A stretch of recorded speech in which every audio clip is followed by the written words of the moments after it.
A little bit extra flavor for you. Just see our little animation there. Hey, nice. A little addition to the intro there. Looking good, BP. Always pulling something out of your hat, man. It might not be hair, but you ain't fooling us under there. Hey, bro, I tell you what, that thing's running. My hairline's running back just like my position back in the day. I'll tell you what. Hey, got slick mid drink there. Yeah. Hell yeah. Right. No, the intro looks good, man. I like that new intro.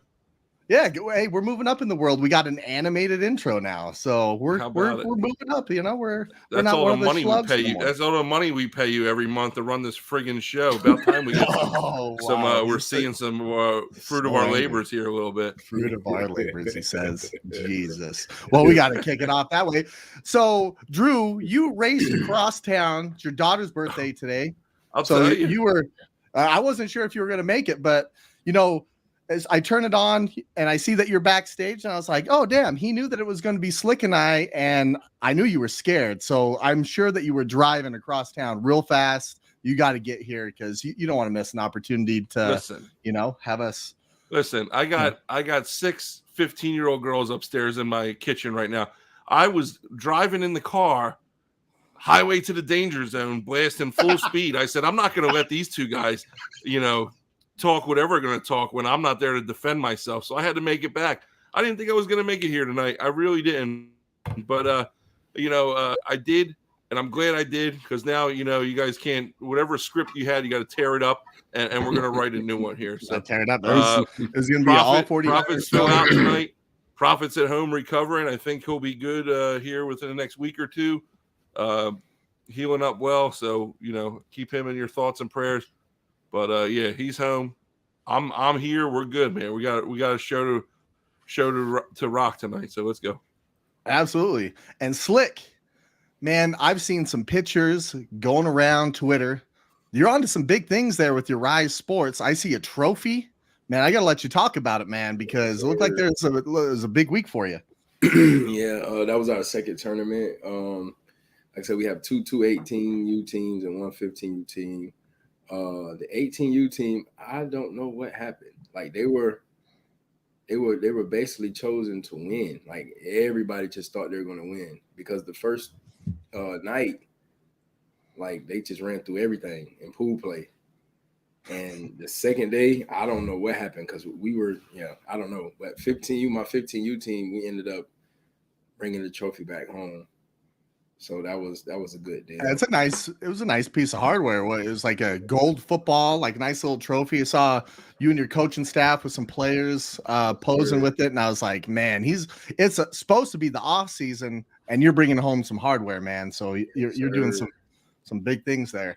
I've been seeing some highlights too. I've been seeing some highlights, like the boys that you'll be coaching.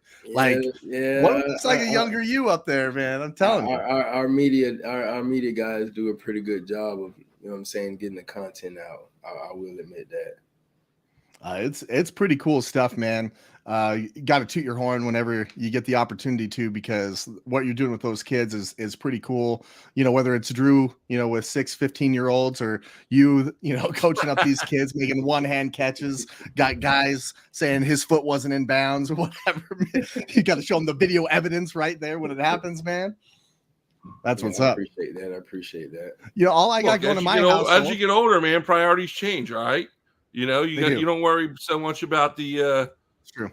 The cold beers and chicken wings versus now you got to worry about running kids around, make sure they got enough friends to go out to dinner with and stuff like that. So, here we are, the life of a teenage father. Yeah, well, I've yet to get there. I got a 6-year-old whose hamster died this week, Monday. How'd you deal with that, rough, dude? Man, it was tough, but. Like Drew, you and I were kind of texting back and forth, and there's like the father side of it. Like when we were kids, like when your pet died, like it just kind of disappeared, and like you didn't know what happened. You know what I mean? But now, like you're the dad, and like all of a sudden you realize, oh, that's my job. So then you got to figure out like, what do we do this? I had an idea, like it's a hamster. I was like, let's get a huge balloon, just tie it up and just send it off to the sky. Nope, that wasn't gonna work. Watch that thing go through the neighborhood. They would have got shot down by a jetliner. Something, man. Yeah. It would've been, after the Chinese balloon incident, I didn't want anything. I didn't want hamsters up there with a big balloon, nothing like that. But it was interesting, man. My wife's out. She's out of town working. She's on a flight as we speak. So I have a 6-year-old who's in the other room babysitting the dog, watching Bluey right now. So that's going well. She'll make it through this. So Bluey's going through my house too. Bluey. No, I'm serious. My youngest, my 2-year-old daughter, is on the Bluey. What do you got going on there, man? No. Have you ever watched that show? Like, it's kind of funny. Unfortunately, I've seen a little bit of it, but yeah, man. Dude, like our parents did a lot when we were kids. You don't realize to hide us from the realities of tragedy, like a pet dying.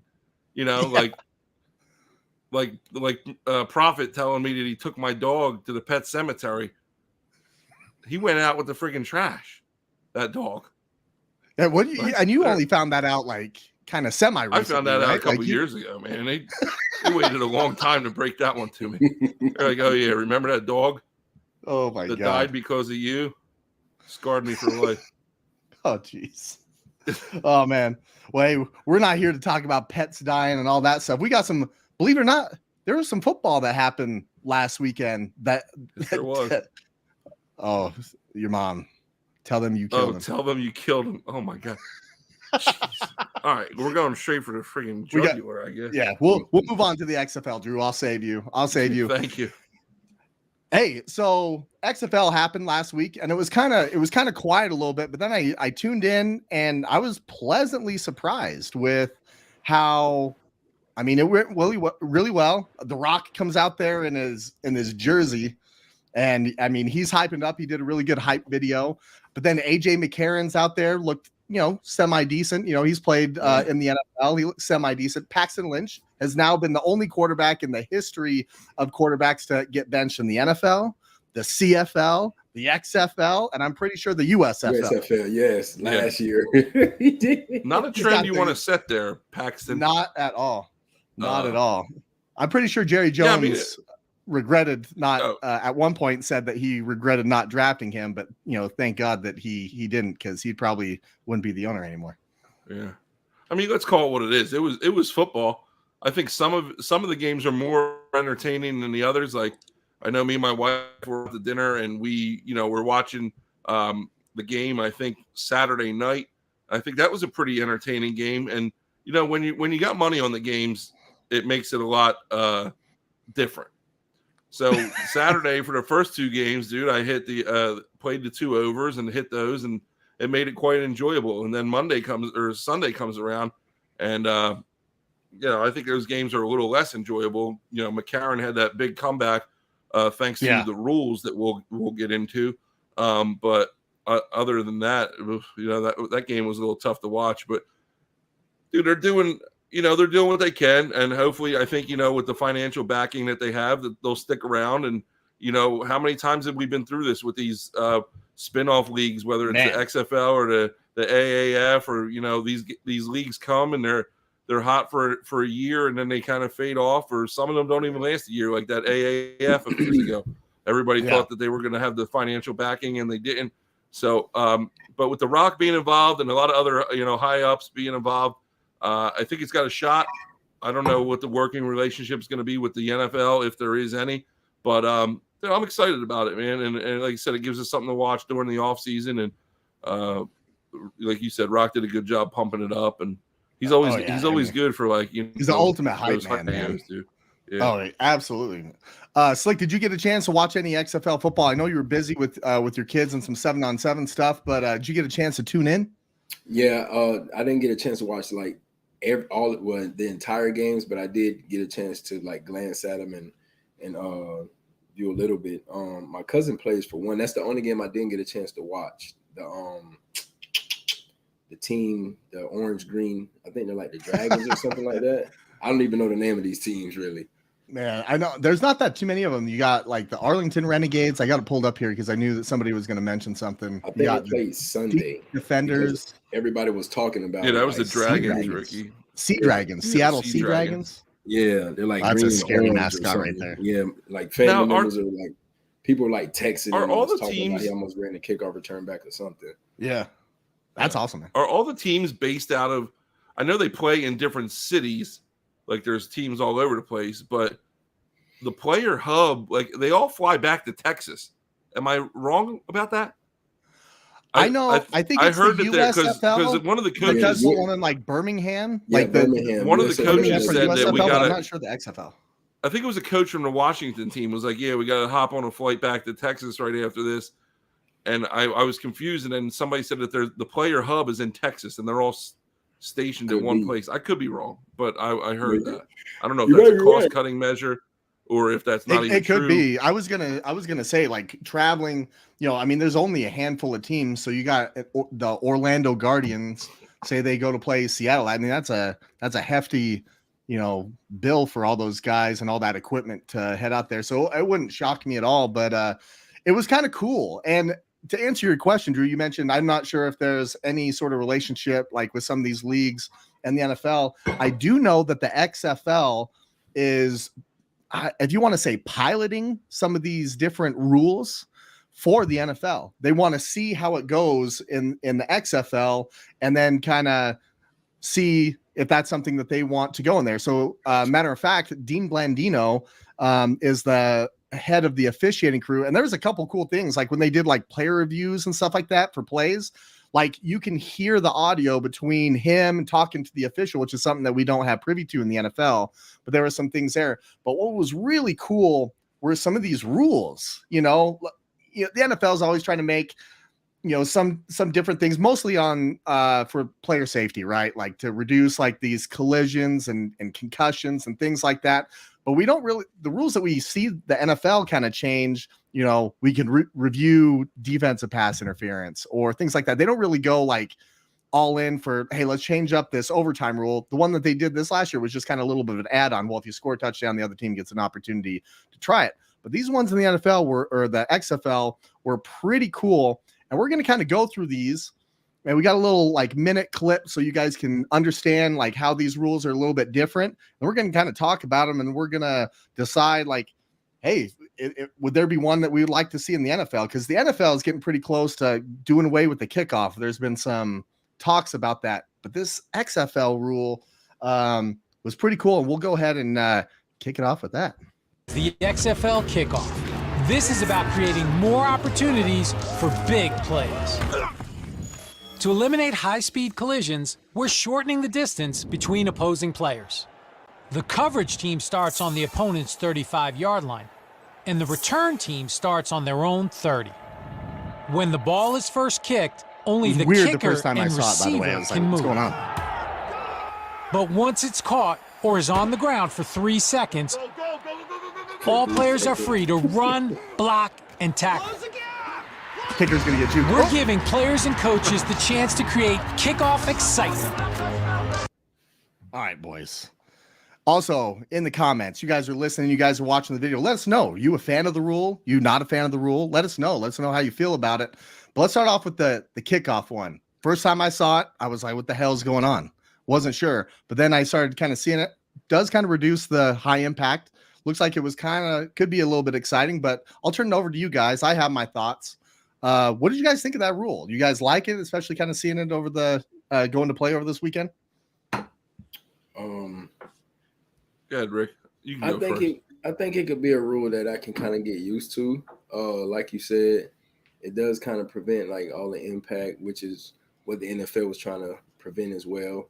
But it also gives the kickoff in the return game an opportunity for excitement, which the NFL doesn't really have anymore. Or I won't say anymore, but not as much as they used to at one point. No, I think that's a fair statement.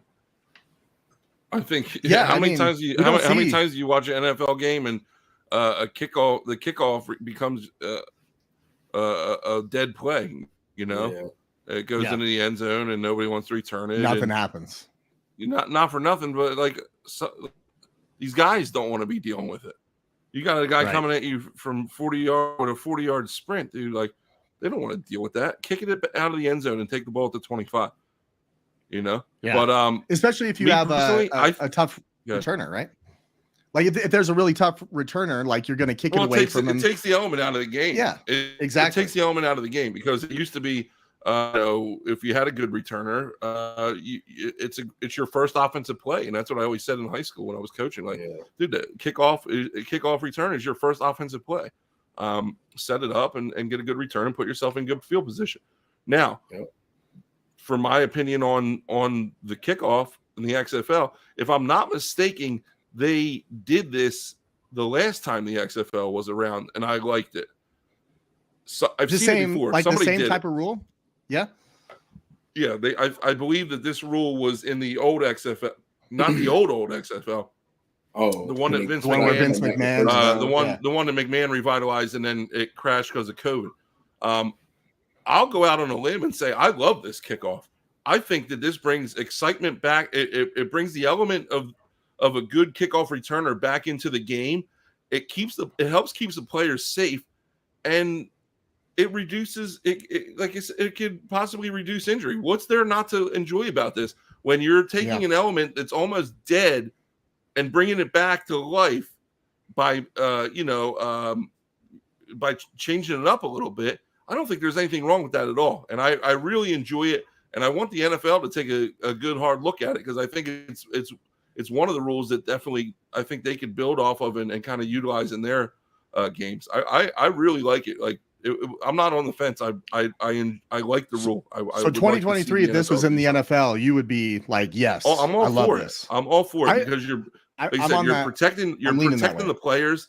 You're helping protect the players, and you're bringing the kickoff return and kickoff back into the game. Yeah, like you said, Drew, you bring all three phases back. Sure. Right now, the NFL is two phases: defense and offense. It isn't much special teams. Yeah, man. Well, and the other thing too was the punt. I didn't know this until this weekend. I guess they kind of released these rules like in advance, like a year or so, to kind of get people hyped on it. But the punt rule, I thought was pretty interesting. And so real quick, Slick, would you be a fan of this rule in the NFL? Like if they put this in there next year, you'd be pumped for this? What, for the kickoff return? Kickoff, yeah. Yeah, I'd be okay with it. It's almost like the Oklahoma drill, the old school Oklahoma drill, where you have some guys blocking and then the runner trying to hit there and somebody trying to get him. Yeah, it's almost like that, but like on throughout the field. So there's not that huge like collision that there potentially could be from somebody just going unblocked for 40-50 yards and just blasting the dude. I'm cool with 10 yards too. 10-yard separation, yeah, that'd be good. Let's check out this punt thing, because this one was, I mean, completely changes the game, especially if you're a defensive minded, coach, using the punter as pinning him back deep. Let's go check out the punt rule. Punt. This is about coaches thinking twice about punting or going for it on fourth down. In the XFL, if a punt goes into the end zone, the receiving team gets the ball on their 35. And forget about coffin corner kicks. Punts that travel out of bounds are placed at the 35-2 or where the ball left the field, whichever is better for the receiving team. Plus, the punting team can't cross the line of scrimmage until the ball is kicked. So the receiving team is less likely to call for a fair catch and more likely to return it. We're making the punt more about coaches going for it on fourth down. So get ready to get loud, because a crazy return or fourth down conversion could be coming up. That's a huge deal. Like no coffin corner kicks. Now, this is different, right? From the kickoff rule, we don't want to have any high impact. This one, you can 100% get some high impact collisions, especially if you don't allow them to run until the ball passes the line of scrimmage, which I don't know how they deem that one, because that ball is sky high, but when it's kicked and all that. But what do you guys think about this rule? I found this one really interesting. I might have had too many Miller times when I was watching the XFL games, because I don't remember this. Like I don't. It never stood out to me. But now that I just watched that back, that rule is awful. That's terrible to me. Like as much as I love the kickoff rule, that is so stupid. Like You're completely, like you said, you're completely negating what you're trying to do with the kickoff about player safety, and you're saying, "Oh, let's go run 40 yards downfield." Coffin corner is precision. It's a game plan. Tactical. It's an execution. Yeah. Like that's these punters do like one thing: punt the ball. Now they punt the ball in a variety of ways. Okay, but you're taking that like one of their big selling points is, can you pin the ball inside the 10-yard line? And you're taking that out of the game. I do not like this. It's an rule. actual I don't stat like this that they measure in the NFL, right? Yeah, I do not like this rule one bit. Nix this rule. NFL never established this rule. If Devin Hester sees this rule, he's going to go play in the XFL like right now. Like he's going to be like, I can go do that. Like you're going to give me like 30 yards. Coach Rick could go back there and return some punts still. Give me a month. Give me a month in the gym. A month, he says, bro. I need like 3 years and a month for that right now. Drew's probably not. Have you ever returned a punt, Drew? Ever in your history? I knew it. No. Do I look like I returned a punt? This is what you do. Oh, shit. Yeah. Right there. I used to be the punter. I used to be the punter back in the day. Did you ever do the drop kick? Like the drop kick? No, I never did the drop kick. No, only in the wrestling ring. Do the drop kick in the wrestling ring. Oh, I believe it. What do you think about this rule, Slick? Like when you're watching it as an offensive player, I mean, you're kind of going, okay, this heavily favors the offense. But if you're a defensive guy at all, right? Like, and Drew, to your point, is as being a head coach, right? That completely takes away an entire strategy that you would have to be able to pin a team back. You know, it really, in my opinion, it kind of takes away the defense's ability to pin you back, to be able to get a safety, which is an exciting play, all that stuff. But Slick, what do you think about this? Like if you look at it from like being strategic and just the regular football like strategy behind the punt, yes, it's stupid. It doesn't make sense. But from the kickoff rules and just watching the game, it looks like they're trying to just like have a very exciting and explosive high point scoring type league or whatever. Yeah. So since I'm an offensive guy, I wouldn't be against it. Just because like they say, it kind of like puts you in a situation where it kind of like makes you have to go for fourth down, or if you're a returner, it's a good chance you might spring one. So as far as like the visual watching it, I feel like it'll be a good deal. But if we get into like the analytics and statistics and strategy, yeah, of course it's dumb. Like it doesn't make sense. Ricky, I think you hit the nail on the head, man. Like you talk about MLB, like Major League Baseball, you know, chicks dig the long ball. Everybody wants to go to the park and see home runs. Like this is the same thing. Like everybody, you know, find a way to generate excitement, to generate high scoring games and stuff like that. I think this is the way that they're trying to do it. I just think it misses. I'm right there with you guys on this one. A couple different reasons. One, how Terrell Davis, you remember him in the preseason, he made the team, the Denver Broncos, he made the team by being a gunner on the punt team and blew up a guy in the preseason, end up getting some snaps, and then obviously the rest is history. He becomes a Hall of Fame running back. But that's how he got his opportunity, was being a gunner. That doesn't exist in this. I mean, it's going to be real tough. Your life is already hard enough being a gunner. Hey, we got a fan back there. I got company tonight. Yeah, but that's gonna be real tough, you know. The other thing is, can you imagine being a playoff game, snowy? And Larry, you're listening, so I'm gonna be more towards snowy Chicago. I know they haven't been in the playoffs in a while, but they go to try to kick the ball, and it goes into the end. It completely takes away from a piece of the game where, like, if you're on the 50-yard line and it's 4th and 10. It almost forces you to make a bad coaching decision instead of trying to be strategic about it. And I don't like that it takes away from that. So it's hey, Drew, we're in line, man. We agree. We're 1-1. We're you can tell it's the off-season, BP. Must be the off-season if we're going to be agreeing all the time. I can see you're still wearing your 49ers gear, though. You're damn right. I am, you could wash it every once in a while there, buddy. I do. I wash it all the time, bro. It smells good. It smells those, you know, those scent beads, man. It smells. Yeah. Smells nice. I know some other kind of beads that you enjoy. Oh, do you? God almighty. Well, let's move on. Now, here was a big one in the NFL that had a lot of discussion last year, or 2 years ago after the Kansas City Buffalo game, where people were basically saying the game was decided by a coin toss. Kansas City got the coin toss, went down, scored a touchdown. We didn't get to see the opportunity of Josh Allen going down and trying to score, right?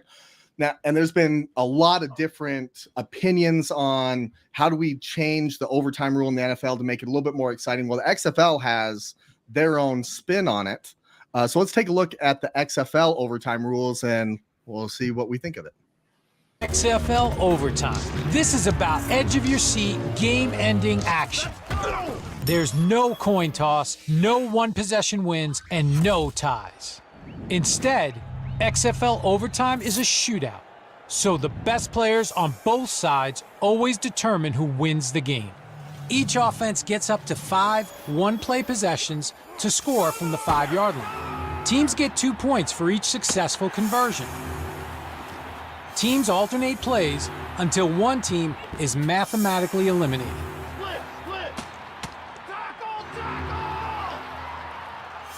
The defense can't score, but if they make a stop or create a turnover, the play is dead.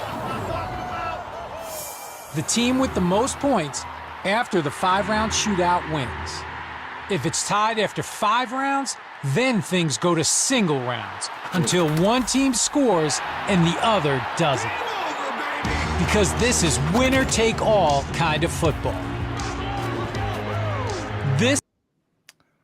I kind of like that one. That would be fun as hell to watch. And I feel like it's taking a little play. You lead us off on this one, man. Drew, you have a daughter that plays soccer, right? And we watched the World. We talked a little bit about the World Cup. This is kind of taking a play out of soccer where they do the shootouts, right? And it's super exciting. Exactly. Where each team gets a shot at it, and it gets really crazy. I do like this. I like that it doesn't really. I feel like it actually probably shortens the game, right? Where you don't have to play another quarter or whatever it is. There's no ties. There's one play from what was it, the 2-yard line, something like that, and you just keep alternating back and forth. I absolutely love it. I would be a big fan of this in the NFL. I think this is pretty awesome. I enjoy this rule. I think it's a fun wrinkle to the game. It's going to make me play the over a hell of a lot more this season because there's plenty of ways to get points in this new XFL, man. And dude, I think it's fun. I enjoy the whole no tie thing, but I also hate the NFL rule about scoring first and it's over. So this is, we're not college. It's their own wrinkle. But I think it works for me, man. I don't know if I would, I don't know. It's a little gimmicky. It's a little, one of our viewers mentioned it's a little video game-esque. I don't know if it would translate to the NFL, but I really enjoy it. And guess what? When you're playing football on national television in February and you're trying to make a name for yourself and you're trying to stick around, you got to do something to keep people's attention. And I think this is something that keeps people talking like we're talking about right now. I like this, man. I don't think it translates to the NFL, but for the XFL, for this game, I'm all for it. So just to kind of put a bow on what you were just saying, you like the rule, you like it for the XFL, but not the NFL. You don't think you would say I just don't, XFL, you keep this rule, but NFL, no. Okay, I can see the kickoff rule for the NFL because you could sell player safety. Mm-hmm. I don't see this rule for the NFL because the NFL has their own viewpoints on overtime. Whether we like them or not, it's the NFL's way. And I don't see them ever changing. And I don't see them. This is gimmicky, man. Like I said, it's gimmicky, and I don't see the NFL going to it. But for play devil's advocate here, and I promise, Rick, you're going to have your turn here. But I want you to think about this too. Can you imagine a game in January where a team's vying for a Super Bowl berth or an AFC or NFC championship berth, right? And it's going down to the shootout. Can you imagine? I mean, that would be something to watch. I really feel like if we saw that in the NFL, and let's say it went 5-6 rounds the way that they described it, and something happens. Now, my first thought is I feel like that would give the officials an opportunity to maybe make a really bad call and maybe end a game. But overall, I think it would be really at the edge of your seat. I like it. I feel like there could be some tweaking to it, maybe from the 5 instead of the 2, something like that. Maybe a little bit more room for the defense. But Slick, what do you think about this? Do you think that this could translate to the NFL? Or what do you think about the overall rule in the XFL? I like it for the XFL. Like Drew said, if they keep it the same, no, for the NFL. But like you just said, if they can tweak it, maybe like you said, start at the 5 instead of the 2. And instead of having the five go shootout, maybe cut it down to like 3. Okay. And then go to the single deal off that. I think it could work because it's kind of like Drew said, it's kind of like a video game type deal, but at the same time, it has a little Texas tiebreaker or Kansas City tiebreaker like mixed to it, like they do in high school and college. You get what I'm saying? Yeah. I know. I would be a really big fan of the college overtime in the NFL. You know, where they start from the 25. I think honestly that ends the debate for me. Like I think that would be perfect for the NFL. I don't know why they don't want to go that way.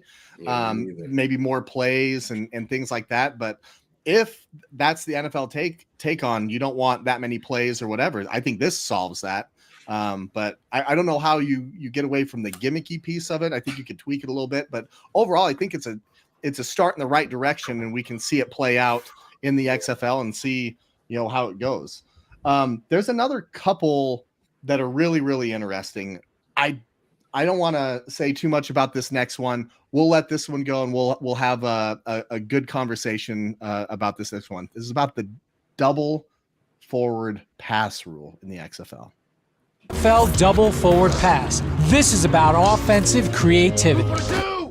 Typically in football, only one forward pass is allowed.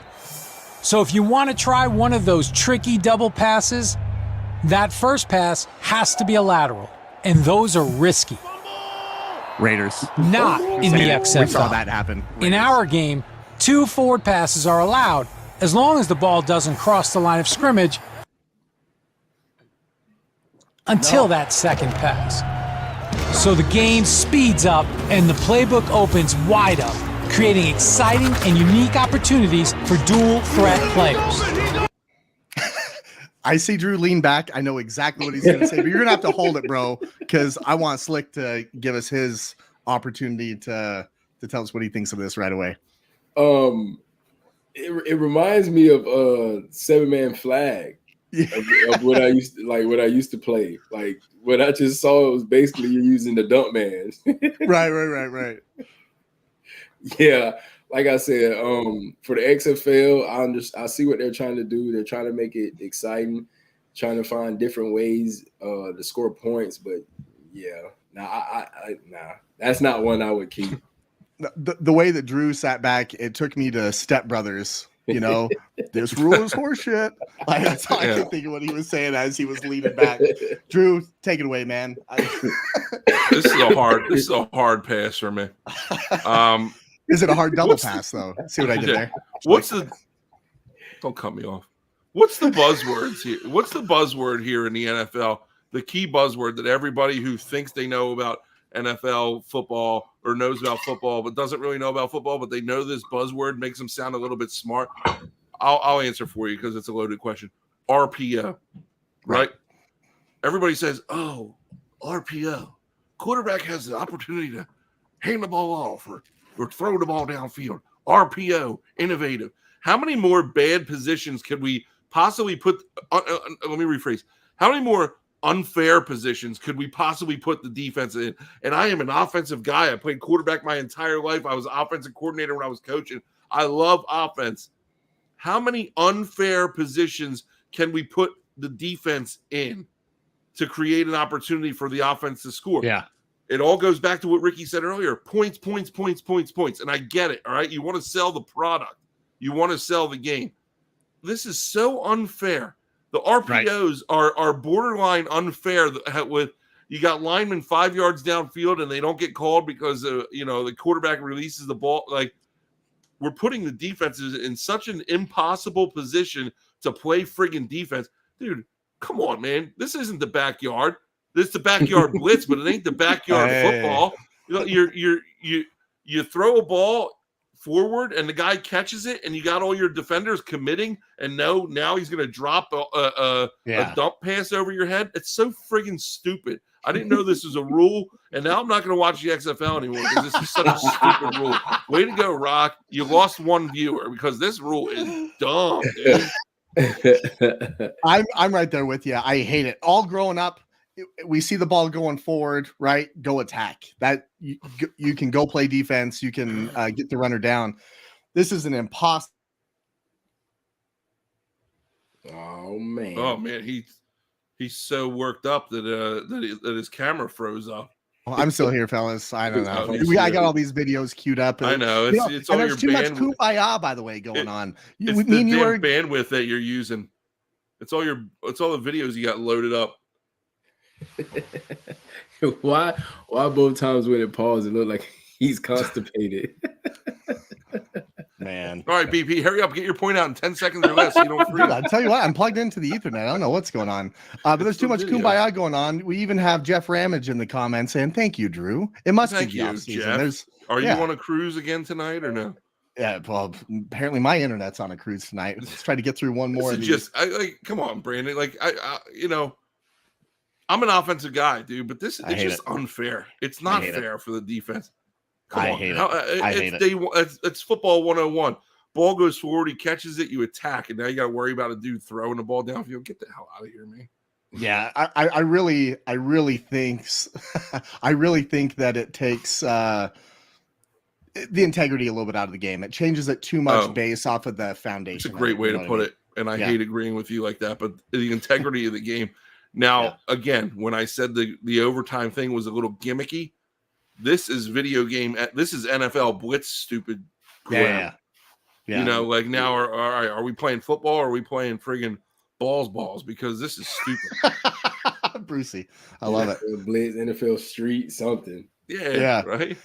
Now, this one, I lean one way. I was on the fence about it as I kind of saw it take place, but then that game that we're talking about, AJ McCarron and that comeback due to some of these rules is because of this specific rule that we're going to talk about. The point after touchdown, there's no going through the uprights, but it's more like this, and I'm not sure how I feel about it. The XFL point after touchdown. This is about raising the stakes and stepping up the strategy. In the XFL, the scoring team has 3 different point after touchdown options, and none of them involve a kicker. The first option is an offensive play from the 2-yard line worth 1 point. The second is a play from the 5-yard line worth 2 points. And the third is an aggressive play from the 10 that earns 3 points. The scoring team's offense only gets one chance to convert whatever option they choose. And if they fail to convert, they get nothing. And the defense can score too. If they get a turnover and return it to the opposite end zone, they get the same amount of points the offense was attempting. That's 3, baby, that's 3! So now there are more chances for teams to come back, and no lead is ever really safe.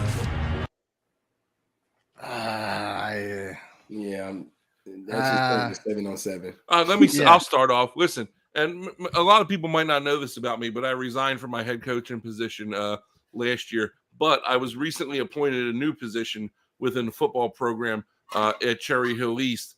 I am the football club advisor as of about 4 months ago. So I got a group of kids who love to play football, don't necessarily go out for the football team. If you're not like, dude, just a couple guys who want to get together, play some flag football. They came to me. They said, Mr. Daly, would you advise the football club for us?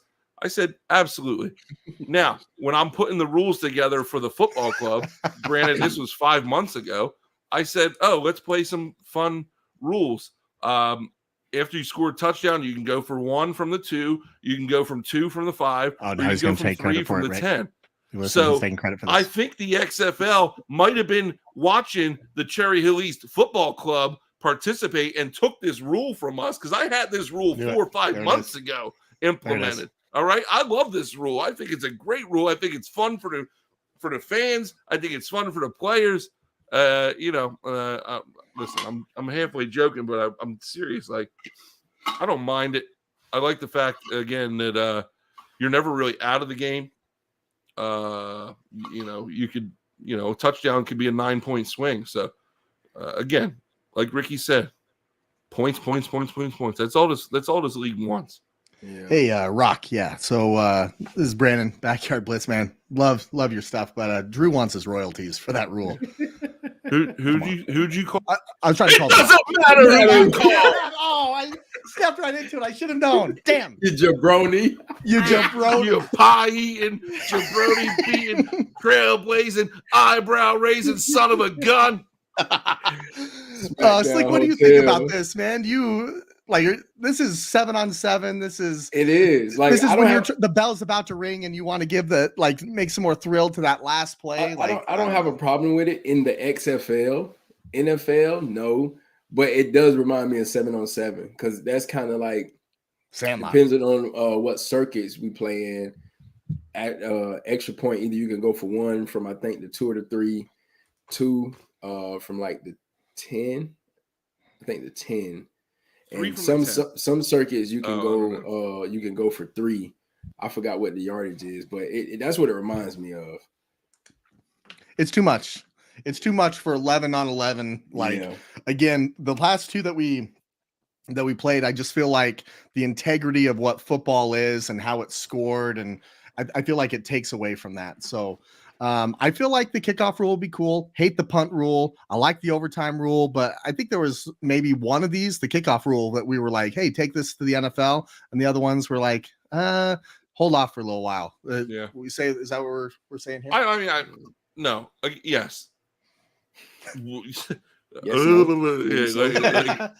one rule that I would take to the NFL is the kickoff rule. One rule that I absolutely hate is the punt rule. Take it out of XFL and NFL. And then there's a couple that are just good for the XFL, Yeah, that double pass one needs to be don't ever do that. Not even in Canada. Don't even do that. Man. So, okay. Well, let's overall, I think it was a good weekend for the XFL. Fun stuff. Keep watching it. We'll talk about it a little bit, but I found these rules really interesting. But we got some NFL stuff that we want to talk about. There's some news that happened today, guys. So Robert Woods and tackle Taylor Lewan from the Tennessee Titans were both cut today. Released, I should say, is a proper verbiage. Cap casualties, you can say. Taylor Lewan is a 3-time Pro Bowler. He's played 9 years in the NFL. People are going to come, calling for him. I'm sure. Bobby Trees, Robert Woods. I mean, he was with the Rams. He's been around for a little bit, but he was a cap casualty. I think he was owed $12 million or something like that. So we're going to start to see some players that we know of that are either going to get cut or get traded here coming up. So be on the lookout for that. These are the 2 most recent ones. But what we really want to get to, this is what I really want to get to, and this is the fun part of the offseason for me. As we kind of talked through the XFL, we kind of see the USFL. You can see what the premium is on the quarterback position. And we see it in the NFL all the time. If you got a guy, you have a chance, right? And everybody's looking for that guy. The reason some of these other leagues don't make it is because all those guys are in the NFL and you just have some dudes that can throw a nice pass, and that quality of football isn't there. There's not, to me, I don't think there's 32 really good starting quarterbacks on earth. You know what I mean? That can actually play.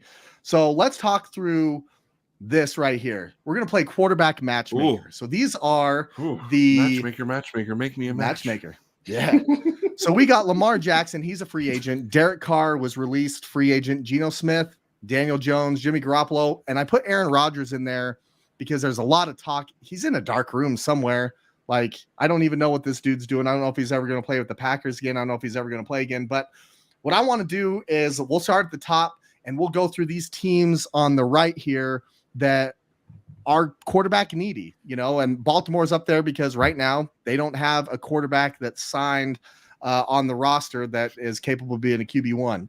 So let's start off with Lamar Jackson.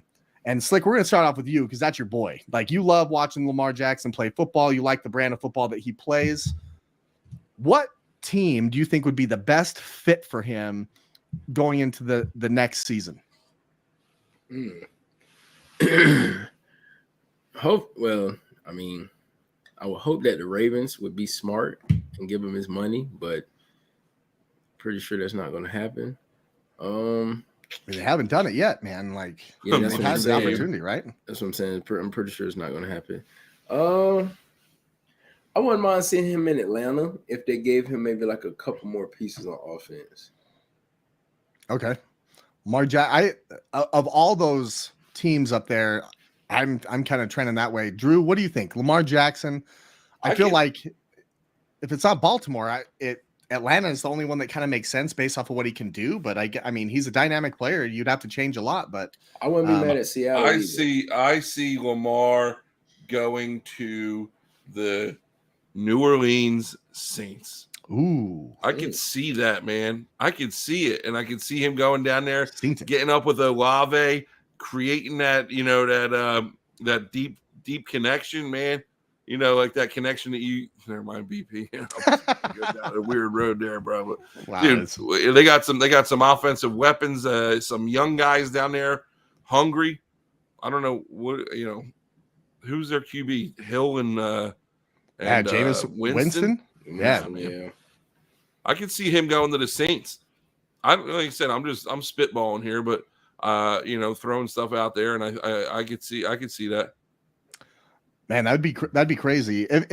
Honestly, I think the best fit for him right now would be Baltimore, just because they've been playing that type of the whole scheme and everything is built around him. So if he's gone, like, they're gonna have to change up everything on offense, how they do things. Unless they kept Huntley and decided to give him like a 2-year deal situation.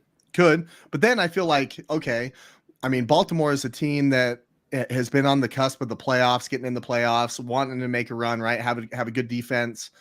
Like, do you feel like if like Huntley's in there, you think that they're like, okay, it's a rebuild, or you think that they say, hey, we can actually win with Huntley, but Huntley goes down, like, what do we got then? Me personally, I don't think Huntley is Lamar Jackson, but for whatever reason, I feel like the organization feels that way. They like him. Yeah. Just because, I mean, you know how it goes. Once the starter goes down or is hurt for however many games, the backup comes in, plays well for maybe like 3-4 games straight, all because the defense doesn't really know how to plan for the guy, but he looks great in his games. And all of a sudden it's like, hey, well, maybe we have a steal here. Maybe we don't have to pay so-and-so and so-and-so, and we can keep this guy. I think that's kind of like what they felt this year until that last game, and they saw, yeah, he's not Lamar. I like it. So I'm going to take my choice here. Obviously, I think the Ravens would be stupid to let him walk, and they're really close on letting that happen. Atlanta makes sense, would be a nice upcoming team that has some cap space, that can put some players around him. Plus, I mean, how awesome was Mike Vick in freaking Atlanta, man? That was fun to watch. But check this out. Here's a little dark horse for you. What about the Tennessee Titans? Can you imagine a backfield with Lamar Jackson and Derrick Henry? Yeah. I'm just saying that would be. Jeff Ramage said it first, but you're just piggybacking on. Did he really? Yeah. Damn it, Jeff. Yeah, Jeff. I didn't see it. Yeah, that he would did. Be a little scary. That would be tough. Okay. Man. That would be tough. I mean, they need a QB. Tannehill's not it. They also need a head coach, I think, but they need a lot. Gotcha. Okay, so Lamar Jackson, a couple different spots. I wouldn't be mad if he was in Seattle either. Okay. I would be in the backfield. I just don't. He has a couple weapons. I mean, yes, the system is different, but I think he'd be able to pull that away. I don't want him to go anywhere near Seattle, man. And the reason is you got to play him twice a year. Yeah. Dude, Lamar Jackson has the ability to make people look just stupid. And yeah, Atlanta would be a good fit. I think of all these up here, if it's not Baltimore, I think Atlanta would be awesome. Tennessee, that would be kind of scary. Let's move on to your favorite guy on this list, Drew. And that's your boy, Derek Carr. So Raiders, that's obviously not an option here, but where do you see him going? He just visited with the Jets. Apparently that it went well. But where do you see him going? And do you see him having success where he goes? Yeah, so I see him going to, I can see him going to the Jets. I can see him going to Washington and wherever he goes, he's going to be irrelevant. So, and the team's going to be irrelevant for as long as he's there. So, it doesn't really matter where he goes because Tell us how you really feel. he's not gonna perform, and the team that signs him will kind of be in limbo for the next 4 to 5 years, and then they'll release him, and then maybe they'll be good again. But it's not really going to matter much where he goes. So would you put him in like the Carson Wentz category? No, not as bad as Wentz. I put Wentz is like his own category. I put Carr somewhere probably 17 to 21. Okay. 17 to 21 range. No, I do see him like I didn't know that he visited the Jets, but I could see him going with the Commanders. Okay. What about the you? Type of QB he is fitting in, you know? Commanders? It could be. It could be. Slick, what do you think, man? I agree with Drew. Either Commanders or maybe even in Houston, where his brother was at once upon a time. Oh man, yeah. Oh, he would be. I feel like just because of what his brother went to, I don't like. He wouldn't care what they offered him. He would just say no. Like I don't know if he would. But I think it's a little different now because like his brother was drafted like basically when the team like kind of first came about. Wasn't he like the first draft pick of the Texans? Right? Yeah, I believe so. So they didn't have really anything. More Washington, but I could see him in Houston as well. What about? I mean, I feel like he would be a really good fit there, but Seattle. I think Derek Carr, if he went to Seattle, I think he might have some success. I don't think it'd be crazy, but I think he would be a natural fit in there. They focus a lot of things that the Raiders do, running the football, trying to spread it out to their number one wide receiver, DK, right? The other one might be the Colts. I think the Jets would be a bad decision for him. He's got to go against some pretty good quarterbacks, over there. But the Colts, maybe. Yeah, Colts, I can know. see. I can see the Colts. I can see the Colts. Again, they're irrelevant, and they'll stay irrelevant. All right, Drew, I need to know: is this your burner? Carr is a downgrade from Geno. I don't know who this person is, but they're commenting about the Cherry Hill East football club. So maybe it's one of my football club kids. I don't know. Gotcha, man. I don't know who Emo is, but he's got an Eagles logo, so could be local. It's got to be. Reveal yourself, Emo 1791. It's like Transformers, man. Okay, Geno Smith. I feel like Seattle would be really stupid to let this man walk, but the way these quarterbacks are going to get paid, I don't know if they'll be able to afford that. But if they can't afford Geno Smith, I don't know what quality starter they're going to have. So Geno Smith, what do you think the best option for him out of these teams is? Let's go with Slick. Wide receiver one. Oh, he's cryptic. You know what could be crazy? I'm excited for this. Baltimore didn't keep Lamar. Lamar goes to Atlanta. Oh, that's a twist. I can see Geno in Baltimore, kind of keeping the system somewhat the same, but making it more pass friendly. You get what I'm saying? So kind of what they would do with Huntley, right? Like it almost kind of be the same thing with Huntley. Basically, but even more pass friendly. Mm-hmm. Kind of like put him in the situation he was when he was at West V in college. Okay. You know what I'm saying? Okay. I can kind of see him over that way as well. I have a hard time with this one, man. Drew, what do you think about this? I have a hard time with this one too because I think this year was a one-off. Personally, yeah, I don't think he's going to get the money that he thinks he's going to get. I don't think the teams are going to spend the money that people think they're going to spend to sign this dude. If I had to guess, I could see him going somewhere like the Carolina Panthers. Going in there and playing for them.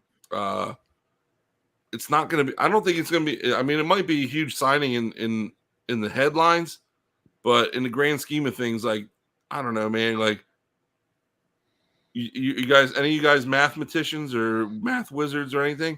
You remember in math class, you always learn about the mean, median, and the mode, and then there was an outlier. Dude, right. Geno Smith's been doing this shit. Ooh.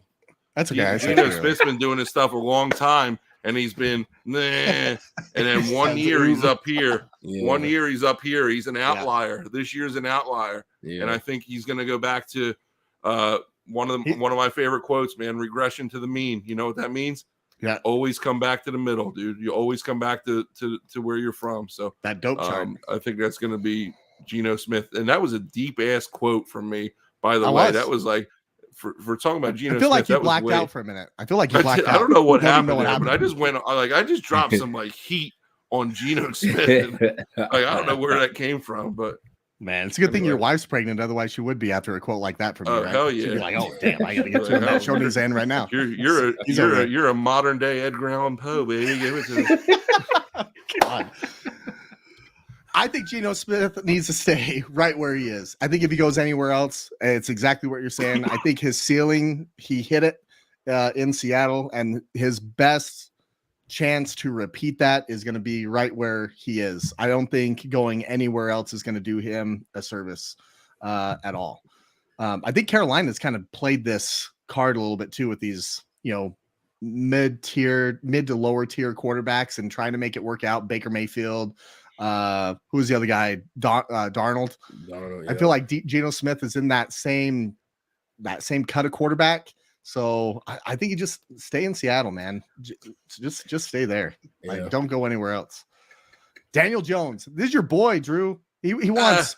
I wouldn't say. I wouldn't say he's my boy. You went to a Giants game. You saw him. I got Giants ties. You talk about Geno staying right where he's at. My pick for Daniel is the Giants. I think they're going to get something done. $45 million he's asking for a year. You believe that? He's a little crazy, but they'll get some. I feel like they're going to get something done. They're not going to draft a quarterback, within 5 years of drafting one. I think at the end of the day, something will happen, and Danny Jones will be a Giant once again. He's got to be. What do you think, Slick? I agree with Drew. New York Giants. If he doesn't, I could see him in Tennessee. I can see him in Tennessee. I mean, with Henry, basically kind of be similar where what it is now with Barkley. Daniel Jones does have some athleticism to him. That's like he can move around a little bit. Yeah. He's a big dude. I feel like he did really well with Dayball, and that was probably the best that we've seen him play in a contract year, right? So stay there. Keep learning under him. We saw what Dayball was able to do with Allen. Daniel Jones, I mean, I don't want to say that he's like Josh Allen. I'd say he's kind of built like him, and he has similar traits. He's not going to run anybody over like Josh Allen does, but I do like him with the Giants, and I don't know if somebody else would overpay to steal him away from there with what the first 3 years looked like. So I don't know. Stay with the Giants. All right, here's my boy, Jimmy Garoppolo. This is my guy. Guapo. His ability has been good. I think we've seen him play some decent quarterbacking, a lot of injuries, right? He's good for a bonehead play a game, but obviously he's not in San Francisco, but there's some of these other teams that could, really have one of these quarterbacks that might be a gap starter that kind of helps with the rebuild a little bit.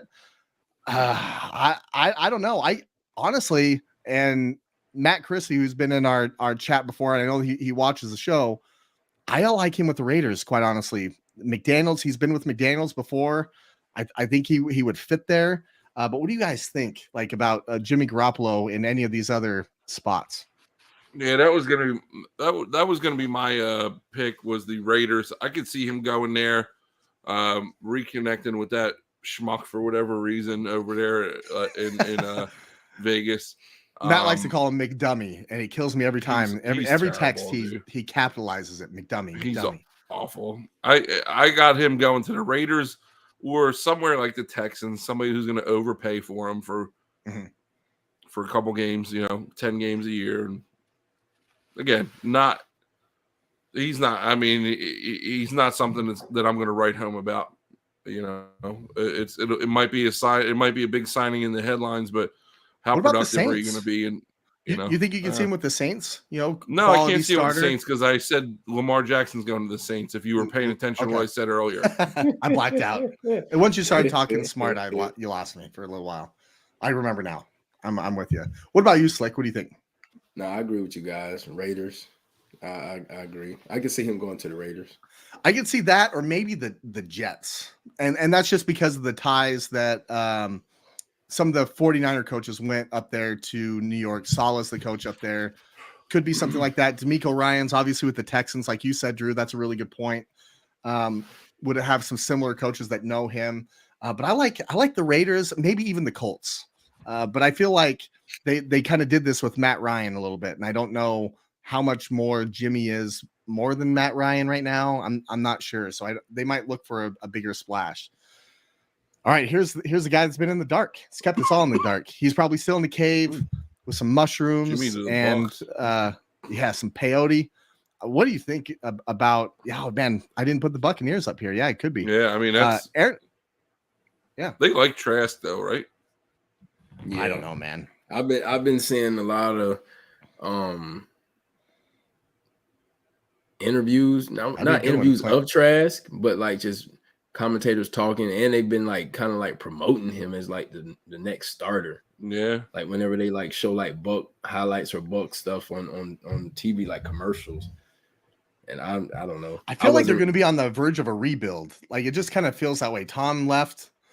Mike Evans, I think he could be a cap casualty. They got a number of guys that are up for free agents. It could be, but yeah, that's a great spot, Clint. That's a really good point to bring up there. Jimmy to the Bucks might work. Of course, wouldn't that be funny? That's kind of where he would follow after Tommy, the guy that he's been. You just can't get away from that guy. The irony there, yeah, that'd be pretty funny. Anyway. All right, Aaron Rodgers. Let's say he does leave Green Bay, right? Let's say he does leave Green Bay. I feel like the Raiders, it just seems that would fit with Devontae Adams there. But what do you guys think? Is there any other team that could potentially pull his services? What do you think? It's like you're shaking your head. I like Seattle. God damn. I like him in Seattle. No. In Seattle, yes. With Walker, you give him Metcalf, you give him what's his name? Little slot receiver. Lockett. Yeah, I like him in Seattle. Like, and they're going to throw the ball.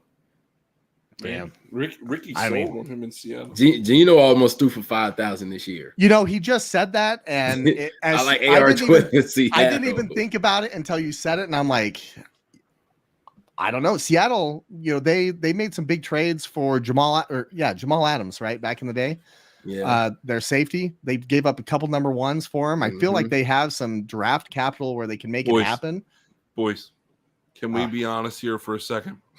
Okay. Do we know Aaron Rodgers outside of the football realm? I think we know a little bit about him. There is not a snowball's chance in hell that my man is going to Seattle. Why? Tell me why. I'm not going to tell you why, because I got a public job. I'm not going to tell you why though. But he ain't going to Seattle. He will not like it there. Oh my God. So do you think Rodgers? No, Rodgers is Green Bay or nobody. In my opinion, I said I know we're moving on or whatever. If he doesn't play in Green Bay, he's on his little trip right now or whatever he's doing. He ain't playing anymore. I think this is a good point by Larry though. This is a good point. Aaron playing to go to the Super Bowl in the home dome. He'll play in Las Vegas. He's that arrogant. I don't disagree with Larry. He is arrogant. He could be. But he doesn't fit in Seattle. No. I mean, I could see it, but then again, like I don't know. I can see the Raiders more than anybody else out of any one of these. I think if it's not Green Bay, it's the Raiders. But I think you're right, Drew. It might be Green Bay or nobody. Yeah. I think this is you got a really good possibility this offseason of seeing two of the best quarterbacks in a long time. No longer hang them up. No longer playing anymore. It's a sad Sad day. Makes me want to cry. He's going to come out of that cave, bro, and he's going to be looking like the Big Lebowski. He's going to have a robe on. He's going to have this huge beard. He's going to be called the dude. He's going to get that on the bucks. He doesn't need this aggravation, dude. He doesn't need the NFL anymore. He's good. Yeah, I feel like he likes it though. I think he likes to be in this. No, I think what Larry said, he likes the attention. He likes he likes to. I don't think he likes playing football that much anymore. I think that was pretty evident in some of the games we saw this year. I don't think his heart is in it anymore.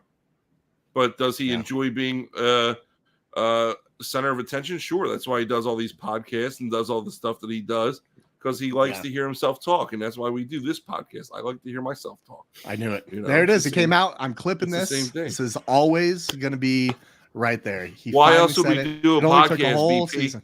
Why else would we do a podcast? We ain't paid for this. I like this. We like to talk.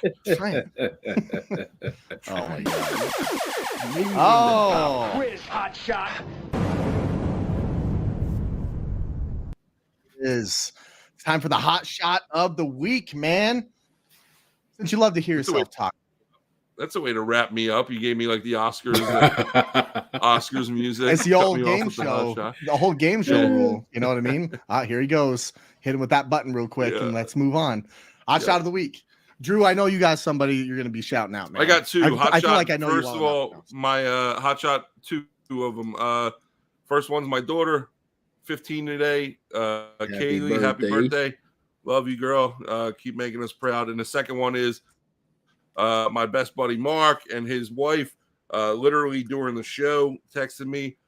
They welcomed the birth of their second baby boy tonight. Congratulations. So congratulations to them. Two hot shots sharing the same birthday.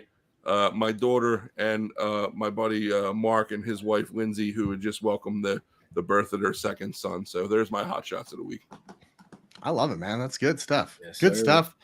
Man, Drew's a different guy in the off season. I'm getting to know this. There's off season, Drew. Shut up. I don't like you anyway. Anyway, especially when you text me today asking me for money. This is going from a monthly payment to a bi-monthly payment.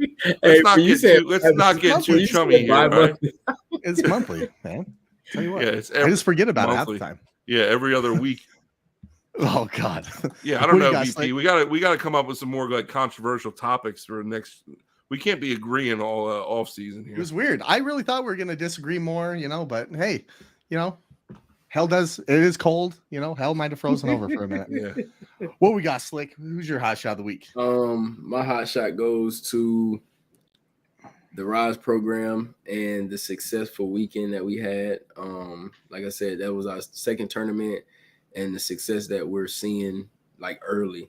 Also, I got to bring it out to 15U. I knew he had it, man. To the program for winning it. Nice. You've been on a little bit of a roll there, Coach Rick. He is, man. I love it. Trying, man. Trying. It's good, man. Coach Tease with the big props there. I love that. Thanks, Drew, for bringing that up. Yep. Congratulations, Slick. That's awesome. Every time I see that, it makes me happy because I know that you're at where you love making an impact, and it's cool to see that stuff. I got two this week. One's a little bit sad. First one, and this one kind of sucked, and I don't think I've ever shared this with you guys, but 4 years ago, I lost one of my best friends, 32 years old, he just wasn't feeling good, went into the emergency room and had a heart attack and died. His name is Zach Julian, one of my really good buddies. We'd have a blast. Honestly, if he was still alive, he would probably be doing this with us. And that dude is an absolute hoot. But overall, kind of bring that up. Take care of yourself. Really, go get checked out. Go for walks, things like that. You never know. That heart's a big deal. So I wear this bracelet for him. You see this blue one. I haven't taken off in 4 years. I don't know if I'll ever take it off, but I always think about him. So thinking about you, man. The other one is, Slick, this one's for you because I saw this on social media this week and I had to bring it up as my hot shot. That's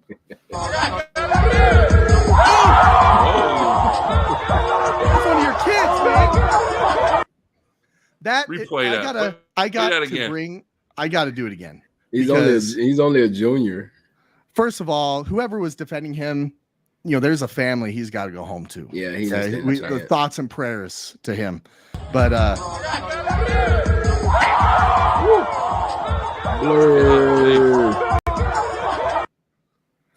that's a large man. Tell us a little bit about this kid, because you said that in the pre-show a little bit of something about ESPN. He made it to the ESPN something before. Yeah, tell us a little bit about that. That's my hot shot, man. ESPN Next on Twitter.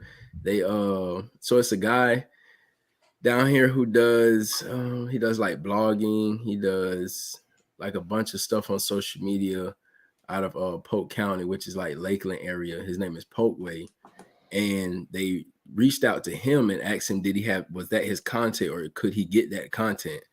And they at us, they at Rise, and they at the Polkway guy, and that kid, his name is Shamar. Is it Shamar Rigsby?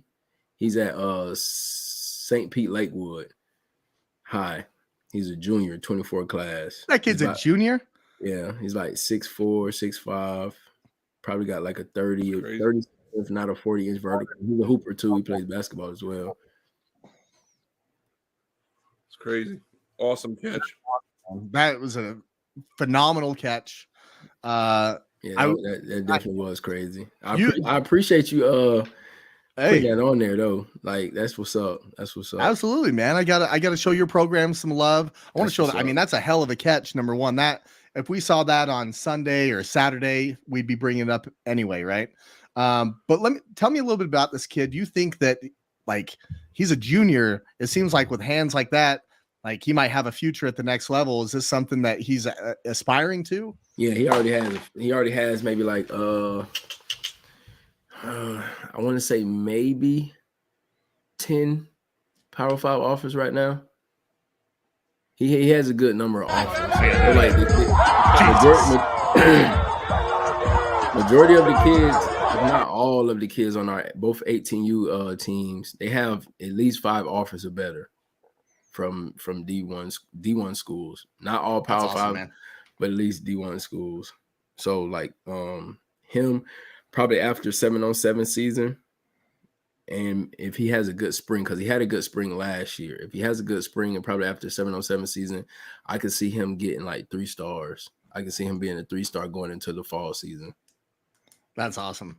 I see plays like this, and it takes me to like the longest yard, and like Michael Irvin comes out, Nelly comes out, and Brucey starts crying. He goes, "No, I'll never get to play." Bro, that's exactly how I feel when I saw that shit. He's a dude. And it's crazy. We have the receiver that's on the other side of him is like 6'3", 6'4", and he runs like a 4.3, and he's a 24 guy. Like the receiver. No wonder you're bringing home hardware like that, man. But that's the 18U squad. I coach the 15U. The 15U, we got some pups. We got some pups in the kennel too. Okay. All right. That was cool, man. I had to show that. That was super cool to watch, and I wanted our fans, our viewers to check that out, man. But yeah, I thought that was super cool. I thought it was super cool. Well, boys, that was fun.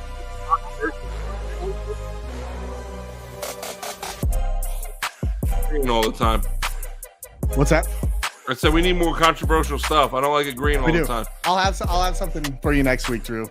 Right. I try my best to get you off. All right. Well, we'll be back next week. We can't wait to talk more. Free agency is going to be coming up. We'll have some more news. Until then, we're outie, man. See ya.